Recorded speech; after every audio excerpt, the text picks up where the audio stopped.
I want to focus on the people that are going to bring me comfort, that are going to bring me peace of mind, and that I can hang out with, being my true, most authentic self without feeling like I'm a performer.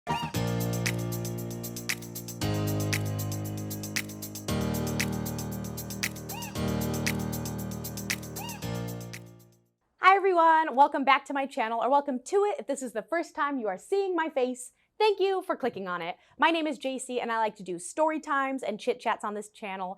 And today's video is definitely going to be a more serious sit down chit chat on the topic of friendship breakups. Now, this past year I have had to do numerous friendship breakups, and it has both been equally the most lonely time of my life, as well as the most content in terms of my mental health because of these breakups. So I'm going to be discussing some of the friendships I've had to end, or the reasons why, and how I find that it's actually bringing me more peace despite not having as many people to hang out with. But it's something I wanted to chit chat with you guys and see if it's something you can relate to, because I definitely feel like romantic breakups vary quite differently from friendship breakups, and I wanted your guys' opinion as well. So if you like videos like this of hanging out with me and sharing your own commentary in the comments below on a certain topic, then make sure to like this video, it really helps me out, and subscribe so you can join us for other future topics and discussions. And if you like hanging out with me even more, make sure you guys are following me on social media. I'm on Instagram, Twitter, and TikTok, and I'm doing really well on TikTok lately. It's kind of random. So follow me there for more tidbits and silliness about my life. But with that being said, let's get started on this chit chat of why I had to end some friendships and how it has impacted my social life. So here's a little bit of my story, and it kind of starts pre-pandemic, where I am very much a social butterfly. I very much had the mindset in my 20s that if I'm not doing something every single night, then that's a night wasted. And so I had a very regimented schedule of social activities, where Tuesday nights were my indoor soccer nights, where I'd go and play my soccer games, and then I'd go out to the bars with my soccer teammates. Wednesday nights, I'd be line dancing with my friends. Thursday nights, I'd go see a musical or a play or some other event with my family members. And then Friday, I'd go out for drinks or happy hour after work. Saturdays were fair game for any type of kooky, crazy event or activity I could get tickets to. And it was very much of like, my whole week, I was always doing something. And in doing all of these different events kind of on a regular schedule, I really started to make all of these separate friend groups that I would regularly meet up with and have such a fun time with. And I remember very vividly, I made this one like new friend, and she kind of made the comment of like, oh my gosh, like we should be best friends, like we should hang out all of the time sort of thing. And I remember kind of telling her that that overwhelmed me and saying these words, that I have too many friends right now. I don't need another best friend, which actually in hindsight sounds kind of harsh. I don't think I meant it to be like, I don't want to be your best friend. I have enough friends. But I remember telling her of like, I can't hang out every night. I have so many friends right now that I can't give you what you need out of a best friend. Like, I'm fine being friends with you. I don't know, that sounds kind of weird, but that is very much a perfect encapsulation of my life pre-pandemic, where I had so many friends that it felt like I was almost overwhelmed with them. And then the global pandemic hit, and then we were locked down, and then I couldn't go to all of those social events that I had committed myself to for these past couple of years. That obviously made me very sad, because I am a very extroverted person and I did miss those social interactions. But what I soon found was that all of those friends that I had made in those years, I started to realize that they weren't necessarily my friends outside of those specific activities and events where I would hang out with them. So here are some examples. I remember going to a party kind of post-pandemic, or when things were starting to open up, with a group of friends. And it was during the era of the Black Lives Matter movement, of the Trump re-election, of the mask and vaccine kind of mandates. And so I remember very vividly going to this party, and people had very different opinions than I did. They were telling me that I was a sheep for getting vaccinated. They were telling me that these thugs were causing riots for the Black Lives Matter movement and that all lives matter. They were saying how, you know, Trump's plan is more fiscally responsible, and that they might be socially liberal, but they support Trump for his financial kind of ideologies. And so I remember being at the party being like, whoa, like, I have never discussed this sort of things with you guys, because we would just be out dancing, or we would go go-karting, or like we would have fun, but not really talk about these things. And I was like, okay, I think I need to start distancing myself from you, because I don't want to be associated with friends who do not share the same political and moral beliefs that I do, because that in of myself would make me a terrible ally for those things. So that was kind of the first instance where I realized, okay, I need to start distancing myself from some of these friends.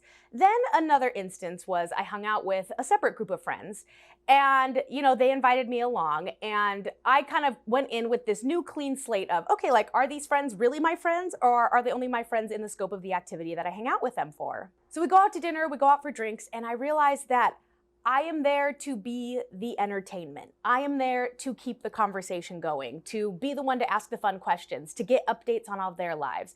And nobody was asking me anything. Nobody was starting new conversations. Nobody was making me laugh, if that makes sense.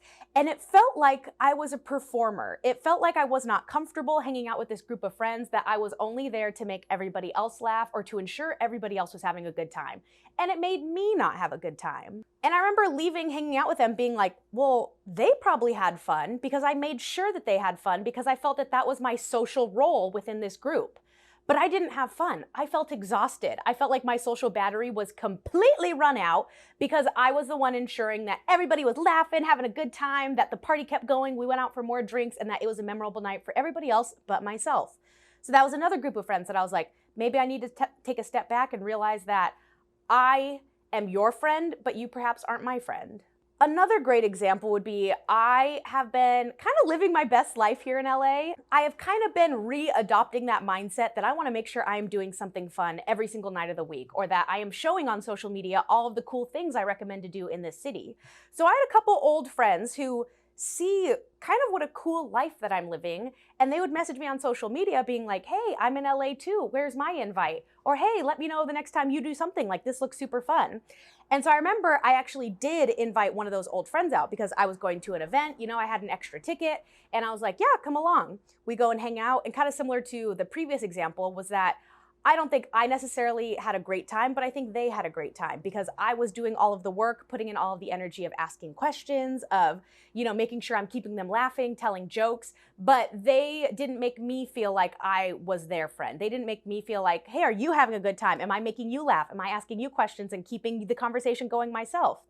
And so what I found interesting about this situation is after that event, I kind of told myself, all right, I'm not going to invite that person out, or I'm not going to invite all these other people out anymore because they just want to be a part of my life, but they don't want to give me back any type of reciprocation. And so that exact person has continued to message me on social media being like, hey, where was my invite for this? Hey, I would have liked to come to this.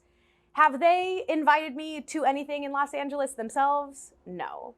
So I think I want to start distancing myself from the people who just want to get in on all the cool activities, but not make sure that I'm doing well mentally, not check in and make sure that they're inviting me to things. All those things that kind of equate a reciprocal friendship, if that makes sense. And then the last kind of story time, it's like a two-parter. It probably hurt my feelings the most. So as you guys know, I love to interview people. I love to ask them questions. And I think that's truly one of the reasons people like to hang out with me is that I do all of the work in social settings. I am asking them fun and interesting questions because I see every social interaction as an opportunity to practice my interviewing skills or to see what kind of information I can get out of people. But I'm realizing now that I have essentially set the precedent that I'm always going to do the work. And so recently I hung out with a very good friend and we were hanging out for a long period of time, a long period of time. And I told myself, I am not going to tell them anything about myself unless they ask. And I still did my thing. Like I was still like, how's work going? What are your hopes and dreams? Like, oh my gosh, what would your last meal be if you were on death row? What's your gas station order? Asking them all the questions. And I kid you not, you guys, they did not even ask a simple, what about you? They did not ask a simple, how's life? How's work? Now, during this time, I had actually quit my job. I had gotten signed to a modeling agency and I was making a huge pivot in my career.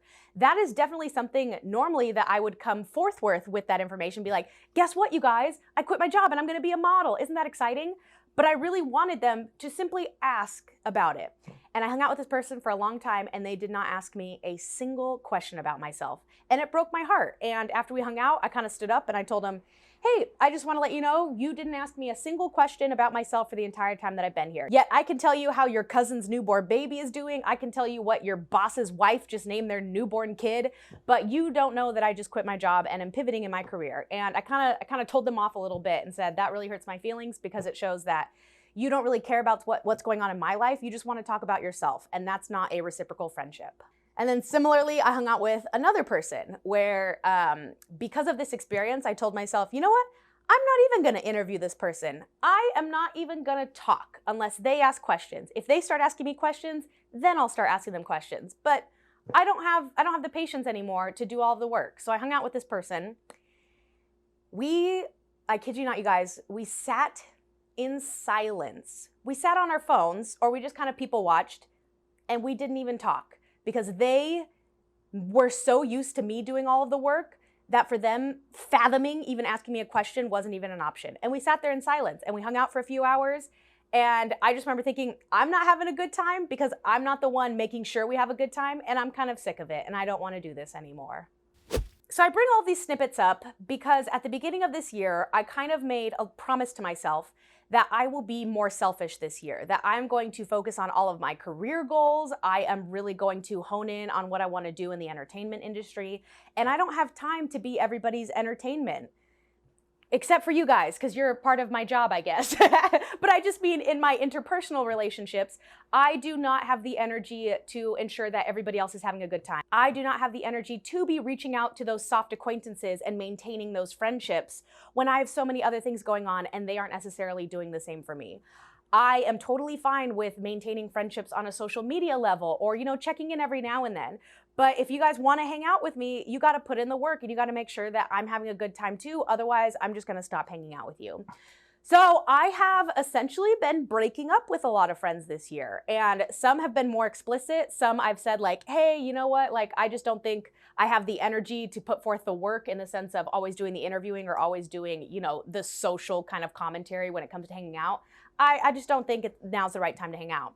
But then I've also been going more the implicit route where I wouldn't really call it ghosting because it's not like they're texting me and I'm ignoring them, but it's more so distancing myself. I think that's the best way to describe it. I've been distancing myself from a lot of people this year, and it's just to protect my own peace. It's to protect my own mentality and mental health in the sense of I want to focus on the people that are going to bring me comfort, that are going to bring me peace of mind, and that I can hang out with being my true, most authentic self without feeling like I'm a performer and putting on this mask just to make sure that I'm having a good time.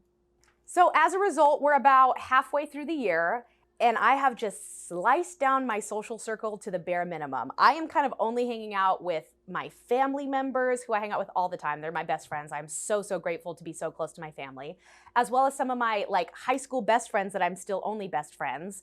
And I kind of have been distancing myself from those loose acquaintances who try to hang out just here and there to get a cool activity or event out of me.